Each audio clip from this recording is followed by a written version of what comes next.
자, 여러분 안녕하세요. 자, 오늘은 지난 시간에 뒤를 이어서 동학농민운동의 발발에 관련된 내용에 대해서 이야기를 하도록 하겠습니다. 여러분도 알다시피 바로 동학농민운동이 일어났었던 해가 몇 년도였었죠? 바로 1894년입니다. 선생님이 반드시 외우라고 하는 연도였었어요. 바로 그 연도에 있었던 사건입니다. 이 동학농민운동에 대해서 설명하기에 앞서서 선생님은 한 가지 여러분들에게 노래를 한번 불러주고 싶네요. 자, 이런 노래입니다.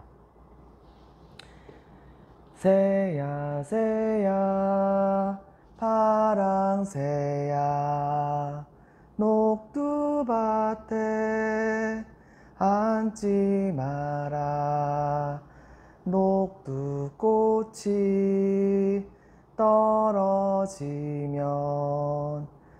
청포장수 울고 간다. 자, 여러분 잘 들으셨나요? 이 노래 어디서 많이 들어봤죠? 여러 가지 설이 있긴 하지만 바로 이제 새야 새야 파랑새야 뭐 이렇게 많은 사람들이 알고 있는 노래이기도 합니다. 근데 이 노래와 관련돼 가지고서는 다음과 같은 이야기가 있어요. 이것은 민중들의 마음을 바로 나름대로 대변해 준 것이라고 여겨진다고 합니다. 도대체 바로 그 민중들의 마음에 어떤 것을 이 노래가 대변해 준 것일까요?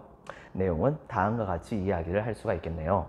여기서 파랑새는 일본군을 말합니다. 그리고 녹두꽃에서 녹두라고 하는 것은 무엇이냐? 동학농민운동을 주도했었던 전봉준 장군이 여기에 포함이 됩니다. 왜? 동학농민운동을 일으켰었던 이 전봉준 장군의 별명이 녹두장군이었었거든요. 키가 되게 작았었대요. 그 모습을 우리가 한번 볼 수가 있습니다. 여러분들 교과서 21페이지 한번 보세요. 거기에 앉아 계시는 분 계시죠? 바로 그분이 이때 당시에 재판을 받으러 갔었던 전봉준 장군이었다고 합니다. 이분은 나중에 이제 돌아가시게 됐죠.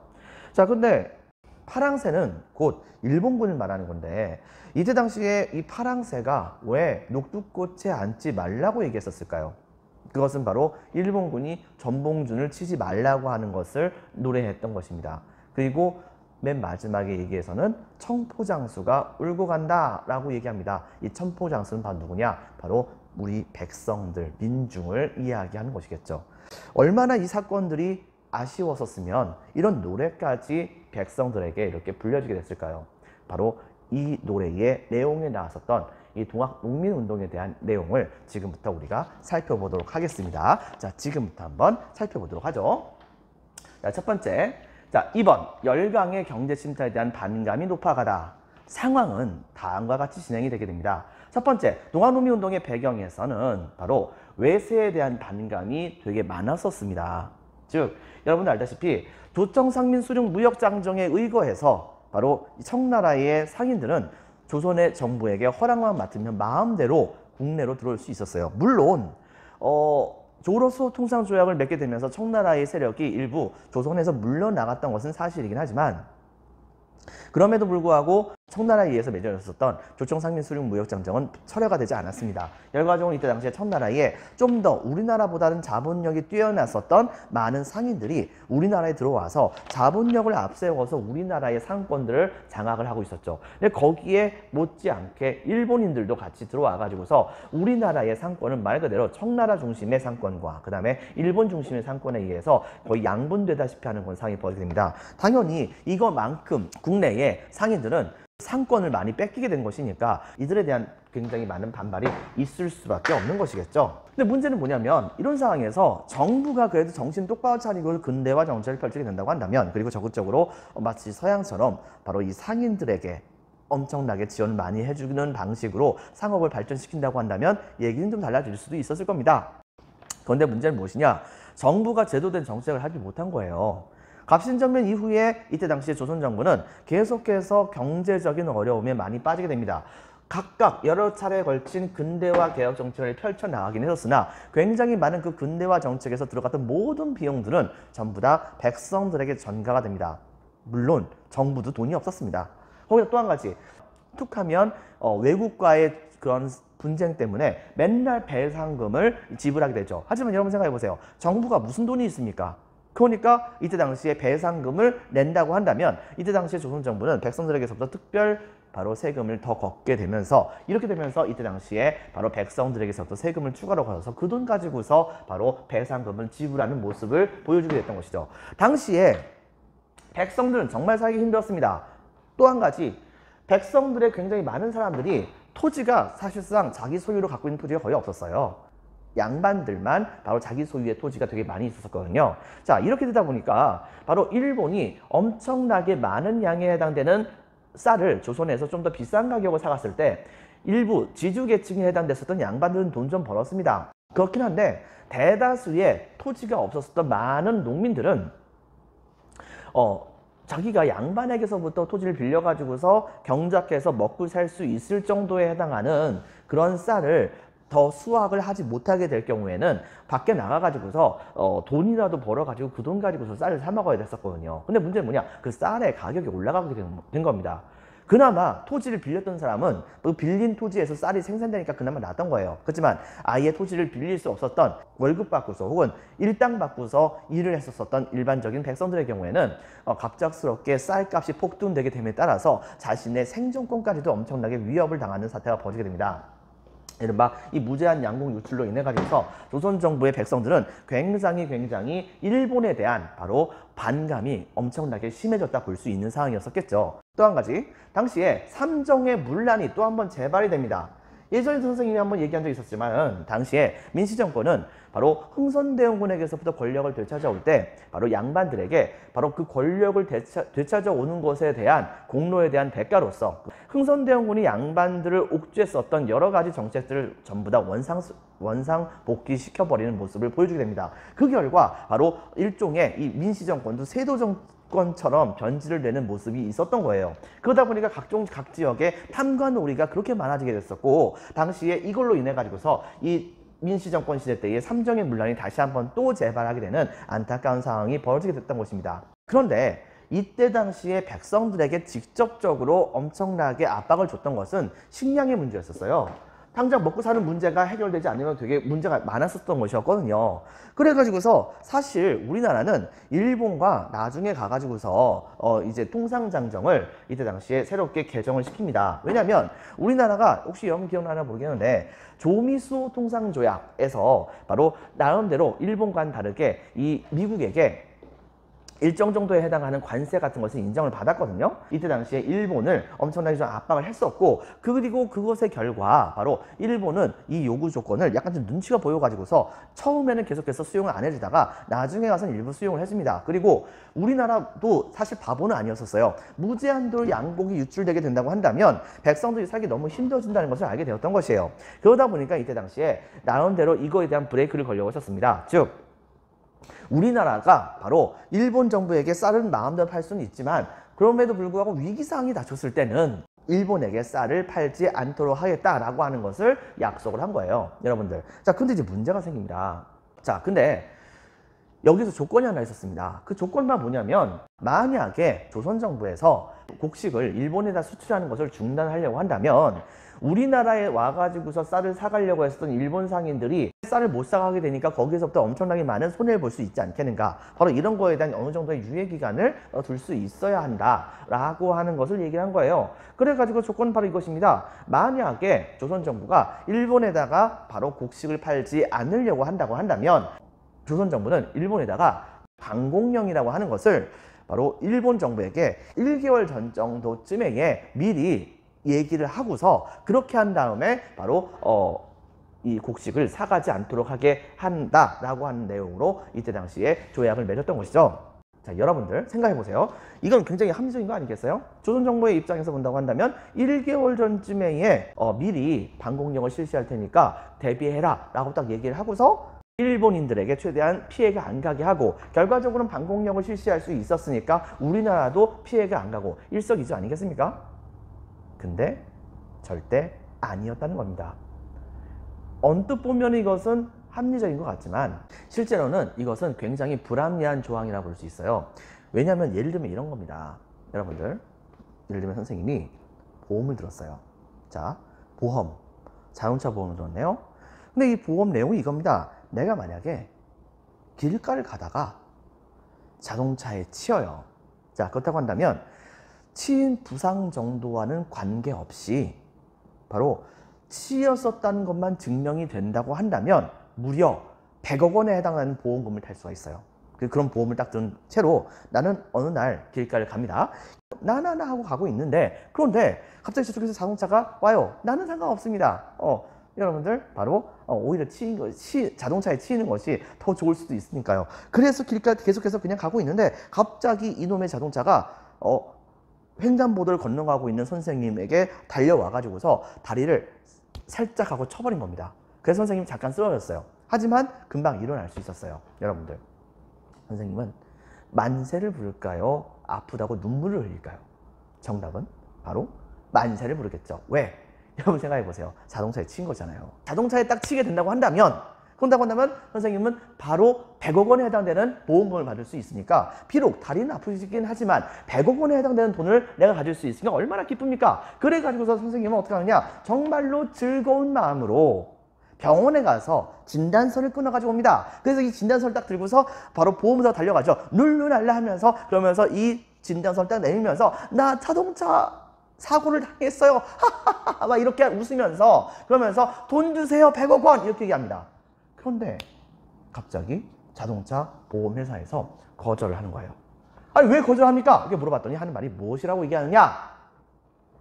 자세히 보세요. 자동차 보험 약관을 딱 자세히 봤죠. 근데 거기 뭐라고 써 있냐면, 단 자동차 사고가 일어나기 약 1시간 전쯤에 미리 자동차 보험회사에다가 내가 곧 자동차 사고가 날 것 같다라고 먼저 연락을 해야 한다는 것입니다.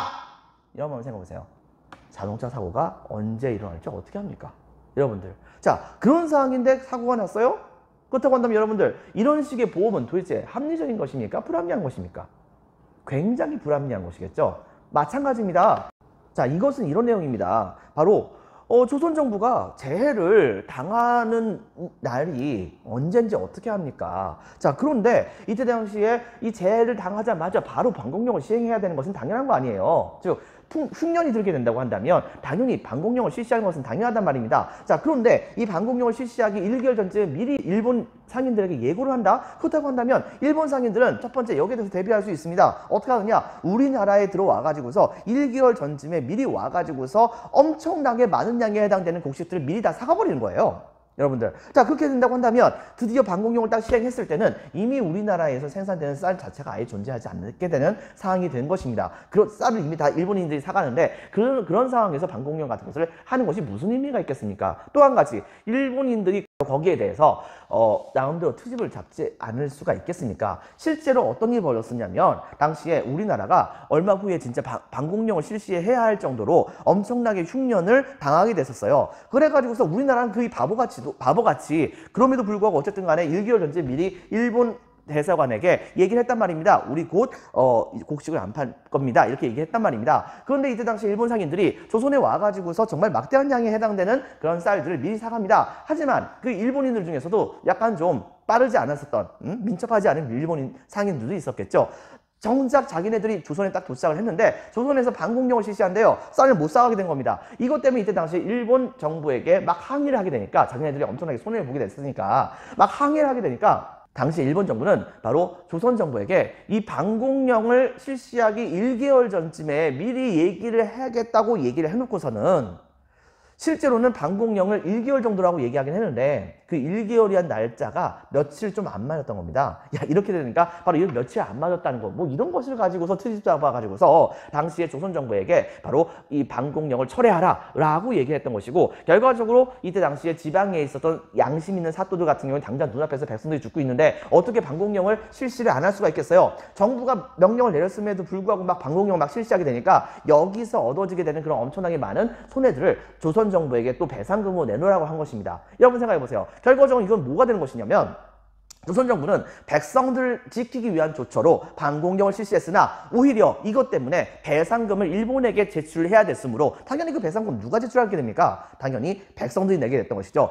백성들을 위한 조치조차도 백성들이 힘들게 만들어서 이렇게 무능한 정부가 바로 이때 당시 조선 정부였단 말입니다. 이러다 보니까 백성들은 그나마 조금이라도 믿었었던 조선 정부에 대한 믿음들이 많이 날아가기 시작을 하게 됐던 것이죠. 자, 거기다 플러스 이때 당시에 바로 이렇게 힘든 백성들을 조선 정부 입장에서 본다고 한다면 일종의 사이비 종교죠. 바로 동학이라고 하는 그런 종교가 백성들을 보듬어주는 모습을 보여주게 됩니다. 즉, 이 동학이라고 하는 그런 종교는 최재우 선생께서 만드신 그런 종교로서 자체적으로는 바로 인내천사상, 즉 사람이 곧 하늘이다. 그러면 모든 사람들은 전부 다 하늘과 같은 존재이니 전부 다 평등하다라고 하는 그런 사상을 내세우고, 그 다음에 또한 서학의 반대로 동학을 창제했던 것이기 때문에 외세를 배척하는 건 논리를 주장했으며, 이런 외세 때문에 골탕을 항상 먹고 있었던 백성들의 경우에는 바로 자신들을 평등하게 대해주면서도 외세를 반대하는 동학의 교리를 굉장히 지지할 수밖에 없었겠죠. 물론 동학 내부에서는 바로 이 동학 교도들의 조직에 의해서 정부도 구제해주지 않았었던 가난한 백성들을 동학 교도들이 자기네들끼리 십시일반으로 바로 곡식 같은 것을 모아가지고서 먹여 살려주게 되는 모습을 보여주게 되니까 백성들은 여기에 대해서 적극적으로 지지를 할 수밖에 없었던 것입니다. 이런 상황에서 드디어 이 동학은 엄청나게 빠른 속도로 확산을 할 수밖에 없었던 상황이죠. 드디어 자 2번 교조 신흥운동이 터지게 됩니다. 즉 교주였었던 최재우 선생은 바로 백성들을 현혹시킨다는 명목으로 사실은 처형당했었어요. 이전에 여러분들이 한번 배웠었을 겁니다. 자, 그런데 바로 처형당하긴 했었지만은 그 아들이었었던 최시영 선생이 동학을 다시 한번 재건을 해요. 2대 교주였던 최시영 선생은 당시에 교단을 정리합니다. 그리고 동학 교도들을 조직적으로 이제 키워나가기 시작을 했었죠. 그리고 그들의 세력이 점차 힘이 세지게 되자 조선 정부의 공식적인 입장은 동학을 탄압을 하는 것입니다. 하지만은 동학이 이렇게 힘이 세니까 정부여 우리 무시하지 마시오라는 의미에서 이때 당시에 바로 삼례 집회, 즉 바로 삼례라고 하는 지역에 수많은 동학 교도들이 모여가지고서 혹세 무민, 즉 백성을 현혹시킨다는 죄목으로 처형시켰었던 최재우 선생의 명예를 회복해달라 라고 하는 그런 내용을 내세우면서 여기에서 대대적인 집회를 펼치게 됩니다. 여기에 이제 이때 당시에 정부가 좀 놀라게 됐었죠. 근데 자 이러고도 이때 당시에 조선 정부가 꿈쩍하지 않게 되자 동학 교도들은 양반 출신에 되는 교도들도 있었거든요. 몰락 양반 출신이었겠죠.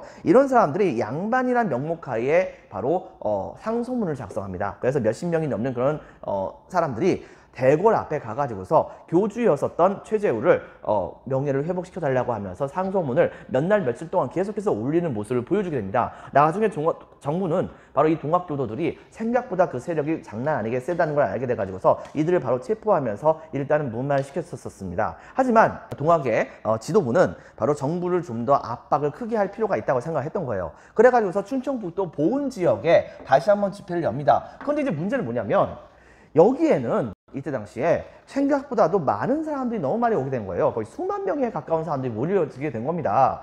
당시에 정부 쪽에서 이렇게 많은 사람들이 한꺼번에 반란이 일으키면 난리가 나니까 이들을 위무를 한다는 명목으로 원공개화파 중에 한 명이었던 어윤중 선생을 이 지역에다 파견을 하게 됩니다. 그래가지고서 이때 당시에 이들의 요구사항을 들었었는데요. 나중에 어윤중 선생은 돌아와가지고서 이렇게 얘기를 해요.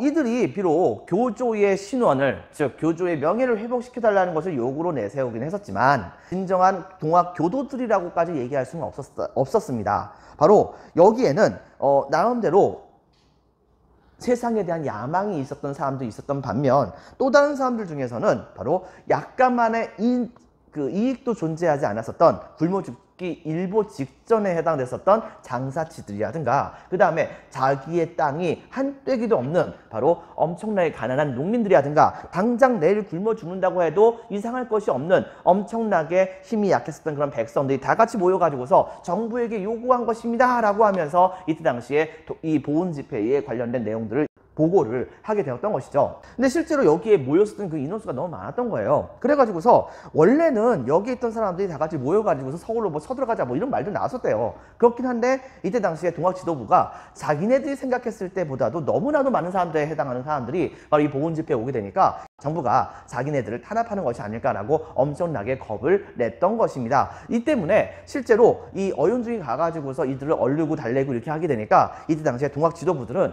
바로 야밤을 틈타서 도망을 가버리게 돼요. 이것 때문에 보훈에 모였었던 굉장히 많은 사람들의 상당수는 바로 어쩔 수 없이 그냥 지방으로 흩어지게 되는 모습을 보였던 것입니다. 하지만 이것을 통해 가지고서 당시에 일반 백성들조차도 동학의 힘에 기대 가지고서 정부에게 자신들의 요구사항을 내밀려고 했었던 것 측면이 있었다는 것을 우리가 찾아볼 수가 있는 것이겠죠.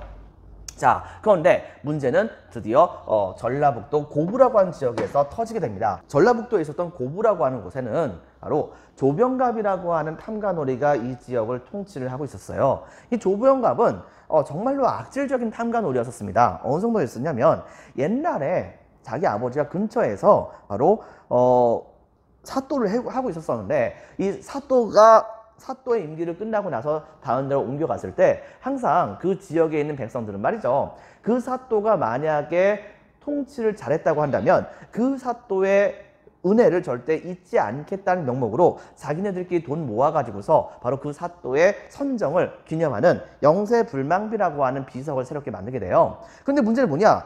사실은 조병갑의 아버지가 그 지역을 통치할 때에 제대로 된 통치를 했던 것 같지는 않아요. 그래가지고서 백성들은 이때 당시에 조병갑의 아버지를 위해서 영세불망비라고 하는 비석을 만들지 않았던 거예요. 자, 근데 이렇게 했었을 때 그 아버지가 그 근처에 있었던 바로 고부의 군수로 있으면서 바로 이 자기 아버지의 영세불망비를 만들게 하기 위해서 백성들에게 엄청나게 닥달을 하게 되었고, 이때 당시에 어쩔 수 없이 마을에 바로 부자였던 사람들은 바로 고부군수 조병갑에게 돈을 어느 정도씩 내놓게 됩니다. 하지만 이게 끝이 아닙니다. 이 조병갑은 자기의 사리사욕을 엄청나게 채우기 위해서 당시에 지나가다가 만약에 좀 부자인 것 같은 사람이 딱 보인다 라고 하면 잠깐 너 일로 와봐 한 다음에 갑자기 그 사람을 무릎을 꿇혀놓고 뭐라고 하냐면 너 부모님께 불효했지, 너 바로 간통을 했지. 여러분, 간통을 했는지 불효를 했는지 어떻게 합니까? 그런데 조선시대 때 그 죄는 유교의 덕목을 바로 어긴 것에 해당된다 볼 수 있기 때문에 그에 따른 벌을 실제로 받기도 했단 말입니다. 그렇기 때문에 이때 당시에 당연히 그 얘기를 들었었던 그 잡혀온 부자는 저 절대 그런 거 아닙니다 막 얘기하잖아요. 그러면 거짓말 하지 마 라고 하고서 이 사람을 감옥에다 가둬버리는 거예요. 그렇게 한 다음에 한밤중에 몰래 사람을 보내가지고서 너 이번만은 내가 용서해 줄 테니까 돈 내놔, 뭐 이렇게 한 겁니다. 여러분들, 그러니까 당연히 자기가 곤장 맞고서 죽지 않으려고 한다면 돈 내놔야죠.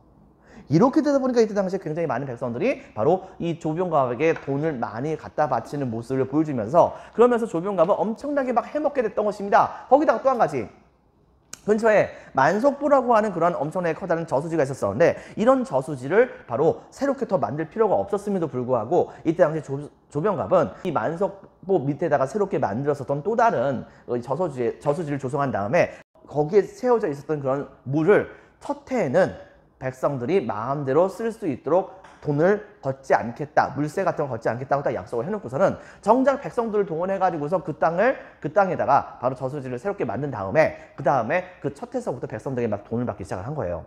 자, 이렇게 되다 보니까 백성들이 여기에 대해서 참다 더 이상 참을 수가 없었던 겁니다. 여러분들, 엄청나게 열받았던 것이죠. 자, 그래가지고서 이때 당시에 백성들은 어떻게 했었냐면 어느 날 갑자기 일설에는 그렇습니다. 바로 이 전봉준의 아버지에 해당되는 그런 분들에게 가가지고서 바로 여기에 가서 조병갑에게 좀 얘기를 좀 해주세요 라고 얘기했던 거예요. 그래서 이때 당시에 전봉준의 아버지는 조병갑에게 찾아가가지고서 제발 그러지 마세요 뭐 이렇게 얘기를 했답니다. 근데 문제는 뭐냐, 조병갑이 이때 당시에 바로 너는 지금 뭔데 백성들을 이렇게 잔뜩 몰고 와가지고서 바로 사또를 이렇게 위협을 하는 것이냐 라고 하면서 엄청나게 곤장을 때려버렸대요. 근데 문제는 뭐냐, 그렇게 되는 과정 중에서 그 전봉준의 아버지가 돌아가셨답니다. 이것 때문에 이때 당시에 백성들은 더 이상 안 되겠다 싶었었던 당시에 고을의 백성들은 전봉준을 찾아갔던 것입니다. 그래가지고 전봉준은 어떻게 할까 고민하다가 다음과 같은 조치를 취하게 돼요. 여러분 교과서 20페이지 보면 사발통문이라고 보일 것입니다. 즉 바로 자, 모양은 이렇게 있으면 통문이니까 사람들끼리 의사를 전달하는 그런 글이겠죠. 근데 여기다가 이렇게 사발로, 밥사발이죠, 이거 엎어놓은 거예요. 엎은 다음에 여기에다가 이름을 이런 식으로 적게 만든 겁니다. 그리고 여기에서 어떻게 하느냐, 몇 월 며칠 날 바로 고부군수 조병갑이 엄청나게 폭정을 저질렀으니까 바로 이거에 대한 저항으로서 우리들 같이 모여가지고서 바로 고부군수 조병갑을 처치하자 뭐 이런 식의 글을 썼던 거예요. 여러분들, 근데 이제 문제는 뭐냐면 이렇게 쓰게 됐다가 이게 나중에 중앙정부에 걸리게 되면, 여러분들, 보통은 중앙정부에 있는 사람들은 여기에 참가했던 사람들을 전부 다 죽이긴 좀 어려워요. 그런 식으로 하게 되면은 반란에 가담했던 백성들을 모두 죽여버리게 된다고 한다면 다스릴 백성이 없을 수도 있는 거잖아요. 그렇기 때문에 보통은 주모자를 먼저 죽이게 되는데, 그런데 보통 주모자가 어떤 사람이냐, 여기다 보통 서명을 하잖아요, 자기들의 이름을. 그러면 제일 위에 있는 사람이 보통 주모자가 되지 않겠습니까? 그런데 만약에 이런 식으로 사발을 갖다 놓고서 이런 식으로 이름을 긋게 된다고 한다면 누가 주문한지 모르잖아요.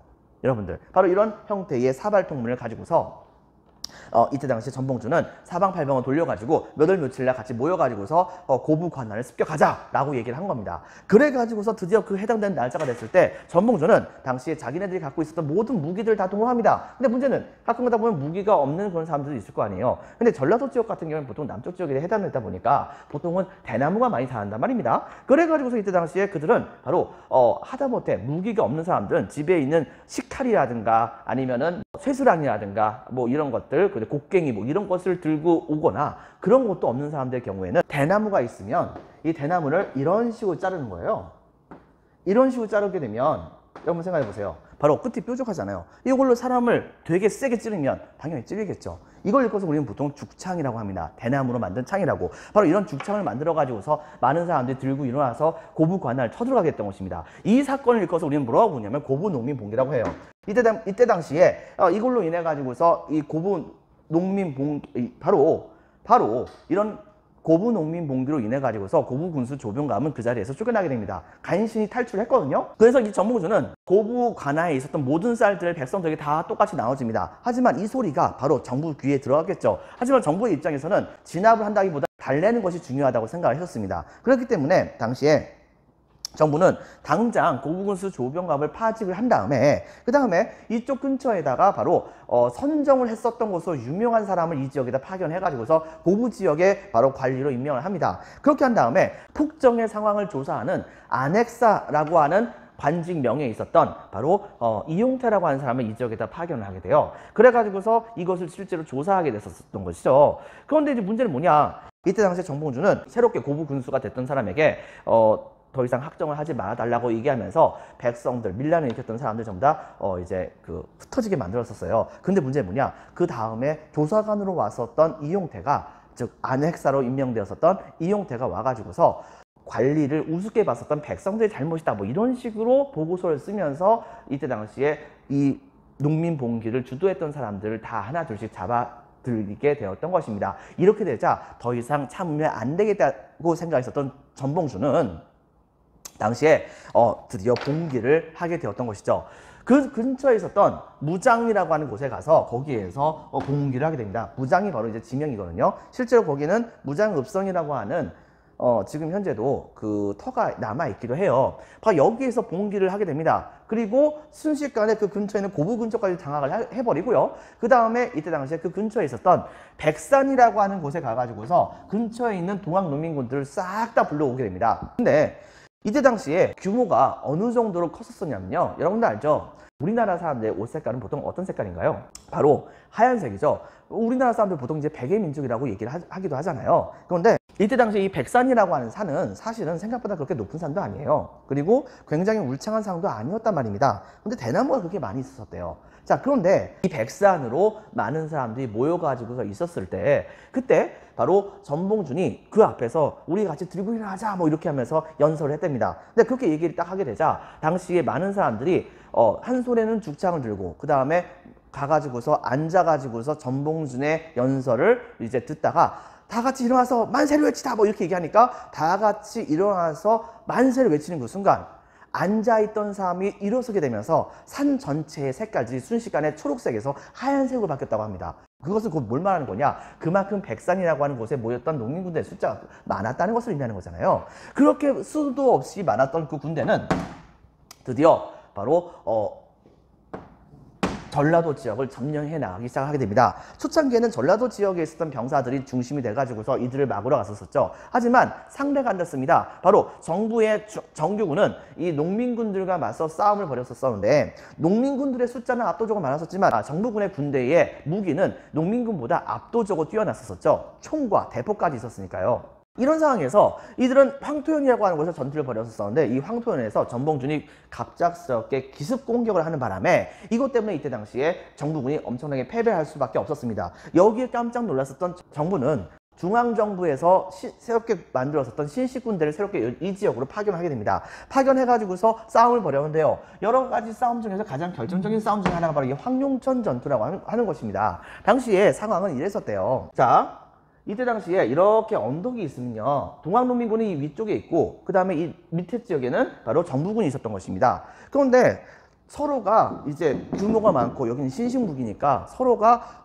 이제 다가서질 못하는 모습을 보여주다가, 그러다가 이 정부군이 갑작스럽게 동학농민군을 공격을 한 거예요. 그렇기 때문에 이때 당시에 이 기습 공격에 당했었던 동학농민군들이 계속해서 후퇴했었는데, 문제는 뭐냐, 이 정도까지 딱 올라갔을 때 전라도 지역에는 여러분요, 바로 요런 식으로 생긴 닭장이 있어요. 여러분들, 이거 크기가 한 이 정도 됩니다. 근데 이 닭장을 일컬어서 우리는 장태라고 얘기하는데요, 여기에다가 동학농민군들은 엄청나게 가득가득 솜을 다 집어넣었대요. 그렇게 하고서 그 사이에다가 각종 칼과 그 다음에 뭐 죽창도 꼽아 놓고요.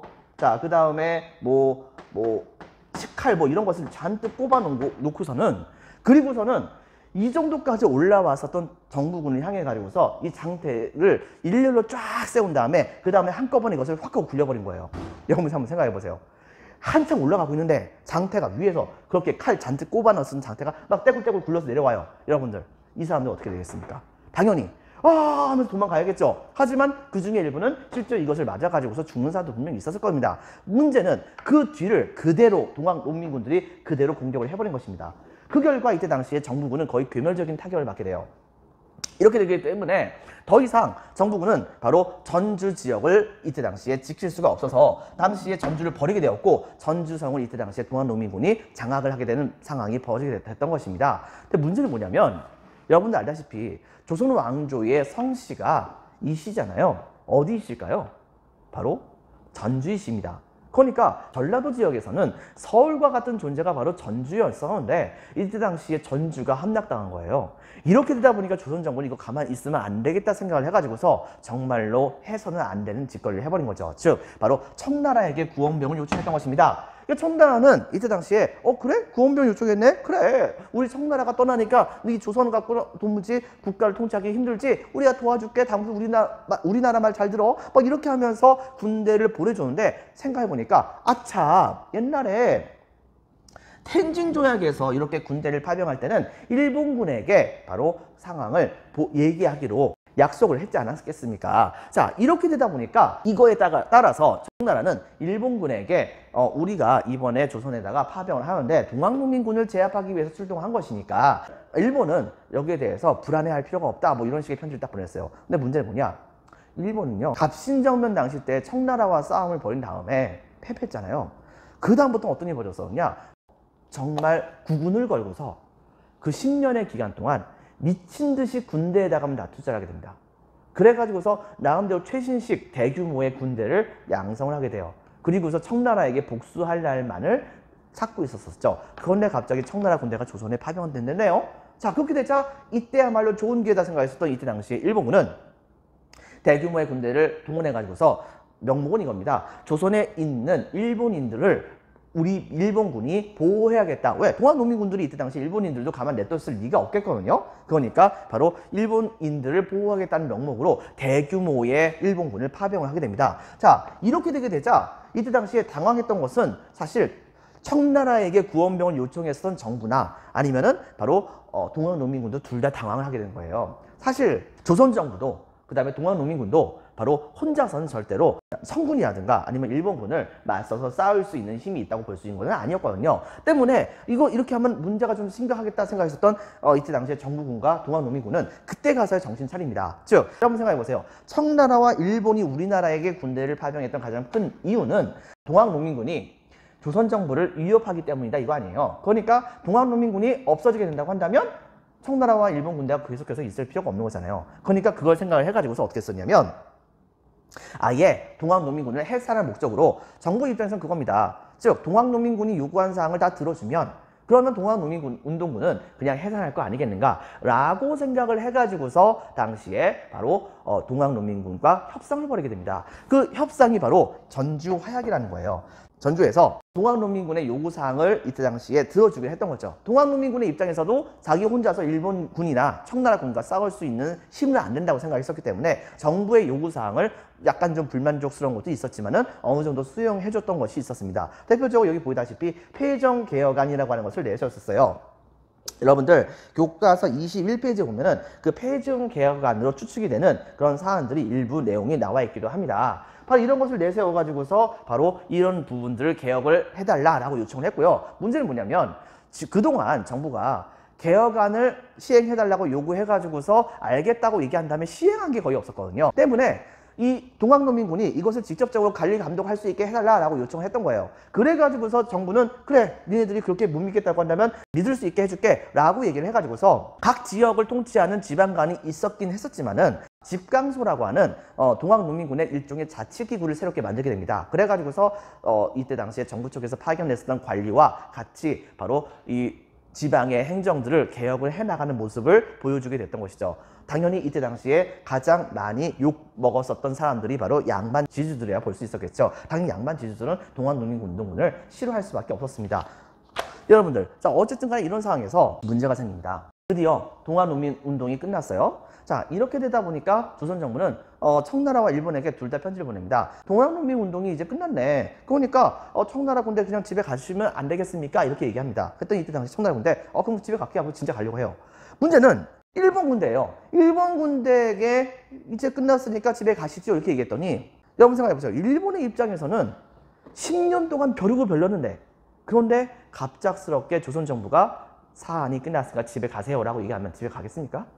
그러니까 뭐라고 얘기했냐면 조선정부요. 니네들이 근대화 개혁 정책을 제대로 하지 못하니까 이렇게 반란이 일어난 거 아니겠는가? 그러니까 니네들은 우리한테 지도를 받아야 돼. 그러니까 강제로 지도 받아. 뭐 이렇게 얘기를 한 겁니다. 그리고서 어떻게 했냐면 청나라에게 편지를 보내요. 조선정부가 이렇게 제대로 된 통치를 못하는 것은 바로 양국의 군사 문제에도 커다란 문제점을 일으킬 수가 있다. 그러니 청나라 군대요. 우리 같이 힘을 합쳐가지고서 조선정부를 근대화시키자. 말은 그럴싸합니다. 하지만 실제로는요.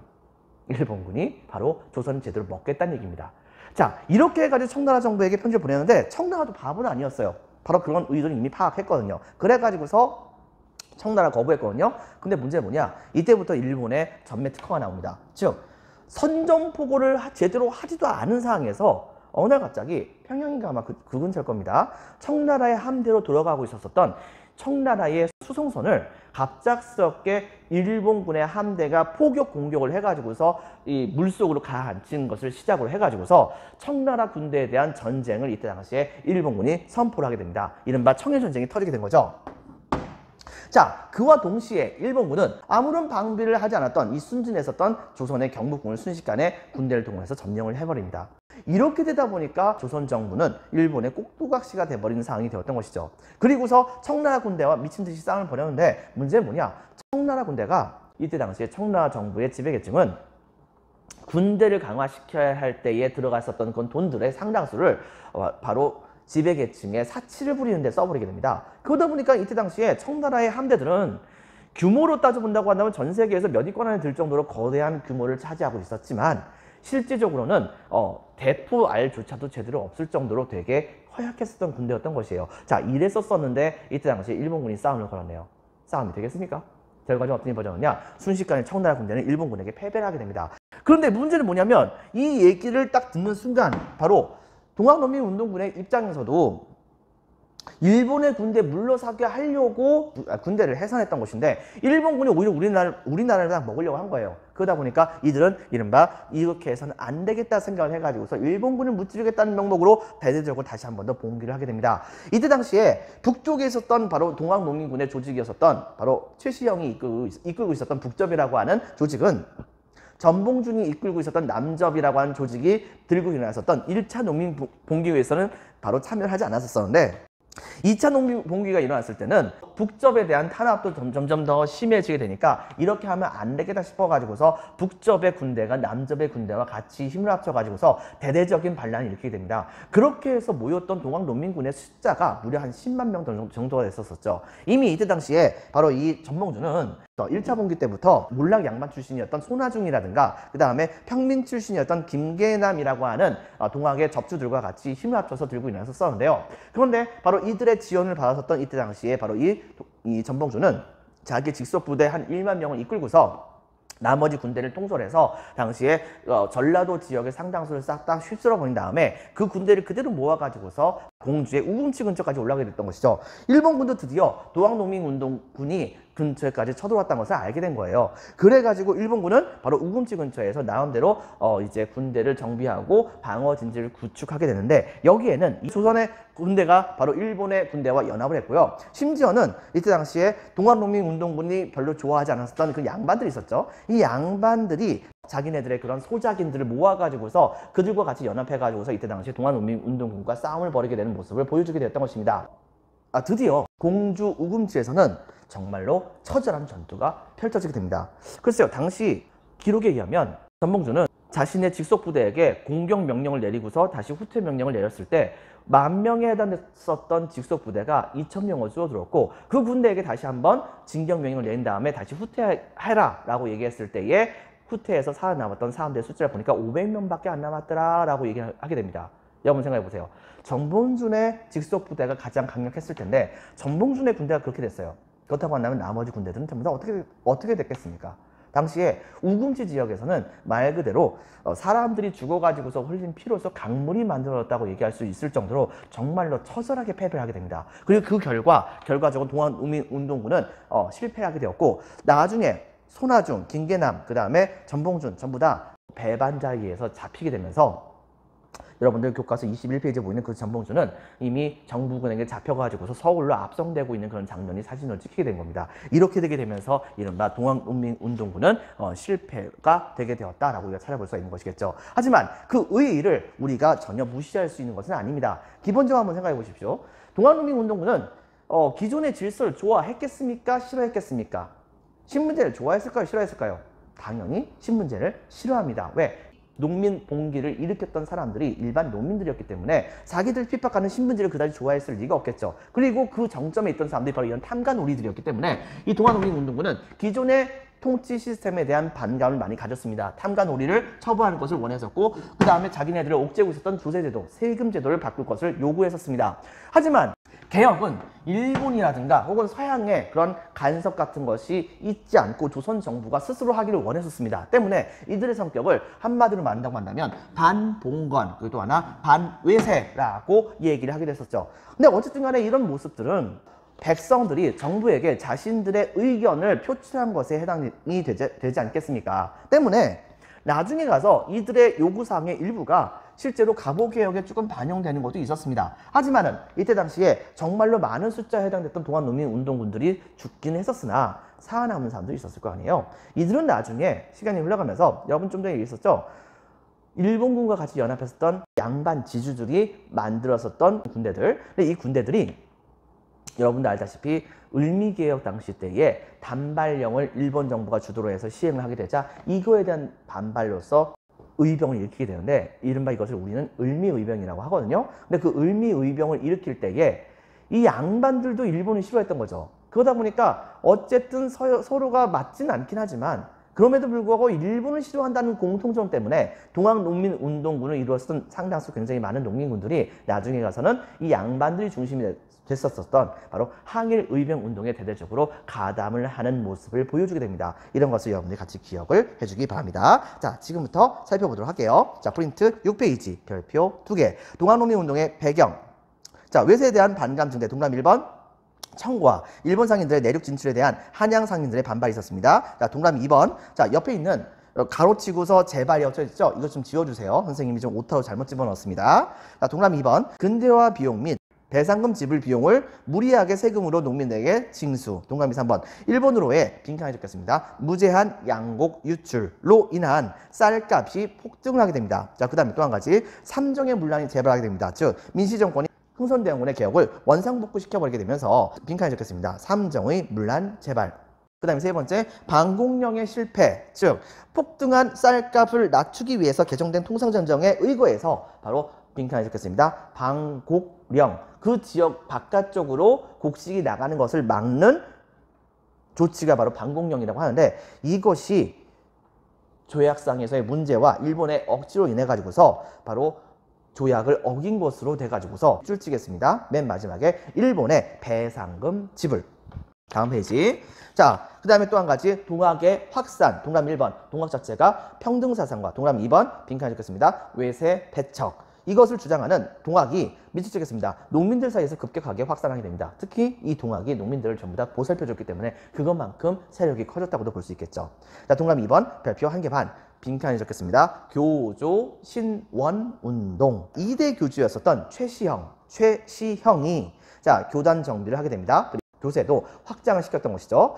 그 다음에 첫 번째 박스 치겠습니다. 삼례 집회. 자, 밑줄 치겠습니다. 교조 최재우의 명예회복과 그 다음에 동학에 대한 박해 중지를 요구했었습니다. 종교적 의미가 더 컸던 것입니다. 하지만 보훈집회 박스. 보훈집회에서는 상대적으로 이 삼례 집회보다도 잘못된 정치를 바로잡아 달라고 요구하는 정치적 요구를 했던 것이 좀 더 강했다는 것을 우리가 찾아볼 수가 있는 것이겠죠. 동그라미 3번 별표 2개 반. 동학농민운동의 발발. 자, 고부농민봉기 박스.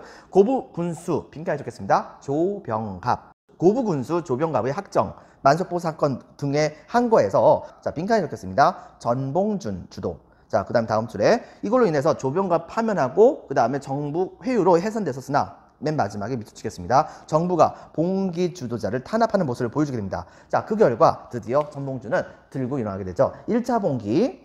자, 동학농민운동의 발발, 이거 자체가 되게 중요합니다. 먼저 전봉준은 동그라미 1번 보국안민, 즉 국가를 보호하고 백성들을 편안하게 하겠다라고 하는 구호를 내세우고서 무장이라고 하는 곳에서 봉기해서 고부를 점령하게 됩니다. 밑줄 쫙 치고 거기까지 동그라미 1번. 동그라미 2번 백산봉기.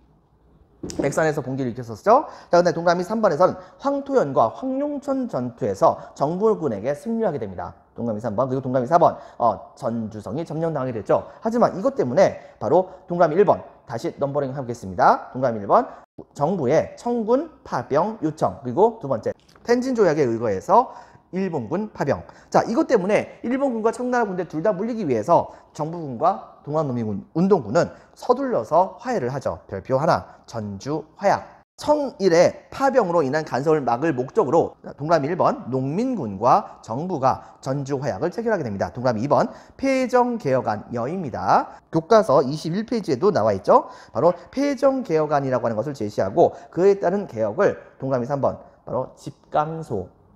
농민들이 주도했었던 일종의 자치적인 조직이라 볼 수 있겠죠. 집강소를 설치하여 시행을 하고자 했었습니다. 실제로 이것이 어느 정도 운영이 됐었습니다.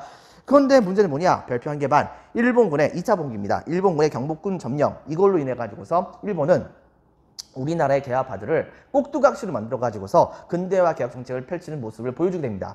그렇기 때문에 정말 안타까운 것이긴 하지만 우리나라 최초의 실제로 개혁이 실시됐었던 최초의 근대적인 개혁 정책을 이끌어서 우리는 갑오개혁이라고 보통 얘기를 하게 되는데요. 어쨌든 간에 여기 빈칸에 들어갈 말은 바로 갑오개혁 실시. 그 다음에 다음 주에 보겠습니다. 청일전쟁 발발에 따라서 일본군을 몰아내기 위해서 밑줄 치겠습니다. 농민군이 재봉기 밑줄. 자, 공주우금치 박스. 여기에서 관군과 일본군의 연합군에 의해서 패배되는 모습이 보여주게 되었습니다. 밑줄 쫙. 그래서 맨 마지막에 전봉준 등 지도자 체포로 인해서 최종적으로 실패하게 되었다라고 하는 걸 기억해 주고요. 중요합니다. 별표 2개. 자, 반봉건적 박스. 첫 번째, 그 이유로는 탐관오리를 처벌했다는 점. 동그라미 2번 조세제도를 개혁할 것을 주장했다는 점, 이런 점이 있었고, 또 한 가지 반외세적 성격이라 볼 수 있는 것은 일본의 간섭을 물리치려 했었다는 점에서 반외세적인 성격이 있었다는 것을 우리가 찾아볼 수가 있는 것이겠습니다. 자, 그 다음에 또 한 가지, 이것은 나중에 가서 동그라미 1번 갑오개혁의 일부가 반영됐었고요. 동그라미 2번 항일의병운동에 역시 영향을 주게 되었다는 것도 여러분들 같이 기억을 해주기 바랍니다. 자, 여러분들 수고 많으셨습니다. 오늘은 여기까지 할게요. 감사합니다.